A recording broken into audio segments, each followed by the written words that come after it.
ഇല്ലാത്ത കാര്യമുണ്ടാക്കി നമ്മുടെ നാട്ടിലുള്ള അമ്മമാർ, അച്ഛന്മാർ, പെങ്ങന്മാർ, അല്ലെങ്കിൽ ഭാര്യമാർ, അല്ലെങ്കിൽ കുട്ടികൾ അവരൊക്കെ പാനിക്കാക്കാണ്ടിരിക്കുക.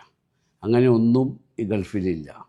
ഈ സമയത്ത് ആവശ്യമില്ലാത്ത ഗോസിപ്പ്, ആവശ്യമില്ലാത്ത AI സൃഷ്ടി, റൂമേഴ്സ് ഇവിടെ ഇങ്ങനെ ടെലികാസ്റ്റും ചെയ്യുന്നുണ്ട് കുറേ ആൾക്കാർ. എന്നോട് ഒരുപാട് ആളുകൾ വിളിക്കുകയും മെസ്സേജ് അയക്കുകയും പല മീഡിയ ദൃശ്യമാധ്യമ സുഹൃത്തുക്കളൊക്കെ വിളിക്കുകയൊക്കെ ചെയ്യുന്നുണ്ട്. എനിക്ക് പറയാനുള്ളത്, GCC രാജ്യമെന്ന് പറയുന്നത് നമ്മൾക്ക് അന്നം തരുന്ന രാജ്യമാണ്. ഈ രാജ്യത്തിന് ഒന്നും സംഭവിക്കരുതേ എന്ന് എല്ലാ മതവിഭാഗങ്ങളിൽപ്പെട്ടവരും പ്രാർത്ഥിക്കണം. ഏകനായ സൃഷ്ടാവായ ദൈവം, ആ ദൈവത്തിലേക്കാണ് പ്രാർത്ഥന നമ്മളുടെ കടമയാണ്. ഈ രാജ്യങ്ങൾക്ക് വേണ്ടി, ഈ രാജ്യത്തിലെ ഭരണാധികാരികൾക്ക് വേണ്ടി. പിന്നൊരു കാര്യം, ഈ രാജ്യത്തിന് എന്ത് സംഭവിച്ചാലും അതിനെ പ്രതിരോധിക്കേണ്ട കഴിവും പ്രാപ്തിയും തൻ്റെ ഇടവും ബുദ്ധിയും സമ്പത്തുമുള്ള GCCയിലെ ഭരണാധികാരികളാണ്, ഗവൺമെൻറ്റാണ്. അത് അതിൻ്റേതായ രീതിയിലും രൂപത്തിലും ഭാവത്തിലും അവരത് നിർവഹിക്കുന്നുണ്ട്. ഈ രാജ്യത്തെ പ്രൊട്ടക്റ്റ് ചെയ്യുന്ന എല്ലാ കാര്യങ്ങളും ഇവിടുത്തെ ഭരണാധികാരികളും രാജാക്കന്മാരും ഷെയ്ഖുമാരും പ്രസിഡൻറ്റുമാരും എല്ലാവരും ചെയ്യുന്നുണ്ട്. അപ്പോൾ നാട്ടിലുള്ളവർ തീർച്ചയായിട്ടും ഓരോ കുടുംബത്തിൽ നിന്നും ആരെങ്കിലും ഒരു ബന്ധു ഗൾഫിലില്ലാണ്ടിരിക്കില്ല. അവരൊക്കെ വളരെയധികം വറീഡാണ്. ഈ സമയത്ത് ആവശ്യമില്ലാത്ത ഗോസിപ്പ്, ആവശ്യമില്ലാത്ത AI സൃഷ്ടി, റൂമേഴ്സ് ഇവിടെ ഇങ്ങനെ ടെലികാസ്റ്റും ചെയ്യുന്നുണ്ട് കുറേ ആൾക്കാർ.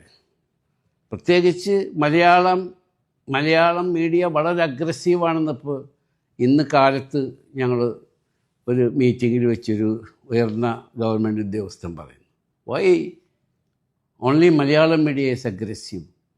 ഞാൻ പറഞ്ഞു, your excellency, from each house there will be 1 or 2 people working in Gulf. That's why they want to know what happening.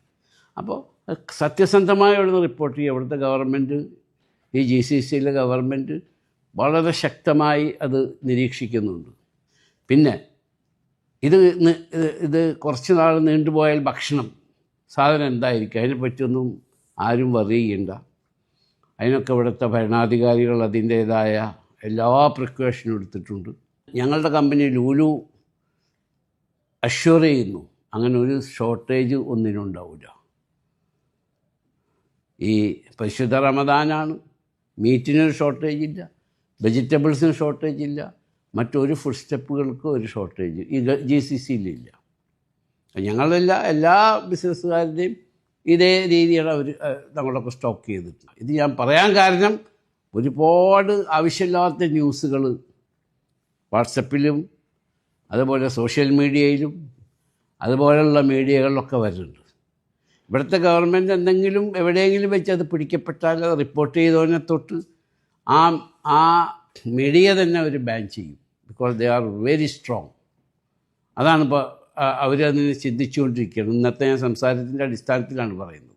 അങ്ങനത്തെ ഒരു സിറ്റുവേഷൻ ഉണ്ടാവാതിരിക്കട്ടെ എന്ന് പ്രാർത്ഥിക്കുക. നമ്മൾ സന്തോഷകരമായി ഇനിയും ഈ രാജ്യത്ത് നിന്ന് നമ്മുടെ അന്നം കച്ചവടം ചെയ്താലും ജോലി ചെയ്താലും ആയതുകൊണ്ട് ദയവ് ചെയ്ത് ഗവൺമെൻറ് മീഡിയകളിൽ നിന്ന് കിട്ടുന്ന ന്യൂസുകൾ മാത്രം നിങ്ങൾ റിപ്പോർട്ട് ചെയ്യാൻ പാടുള്ളൂ. അതിന് ശേഷം വരുന്ന കോൺസിക്വൻസസ് നിങ്ങൾ മാത്രമായിരിക്കും. നമ്മളൊരു ബുദ്ധിമുട്ടിൻ്റെ നിഴലിലാണ്. ദൈവം നമ്മളെ രക്ഷിക്കട്ടെ. അതിനെ പ്രതിരോധിക്കാനുള്ള ശക്തിയുള്ള ഭരണാധികാരികൾ, ദീർഘദൃഷ്ടിയുള്ള ഭരണാധികാരികൾ, കാരുണ്യവാന്മാരായ ഭരണാധികാരികൾ, ഈ രാജ്യത്തുള്ളവരെയും പുറത്തുനിന്ന് വന്നവരെയും ഒരുമിച്ച് കൂട്ടിപ്പിടിച്ച് കൊണ്ടുപോകുന്ന ഭരണാധികാരികളാണ്. നിങ്ങൾ വിഷമിക്കാതിരിക്കുക.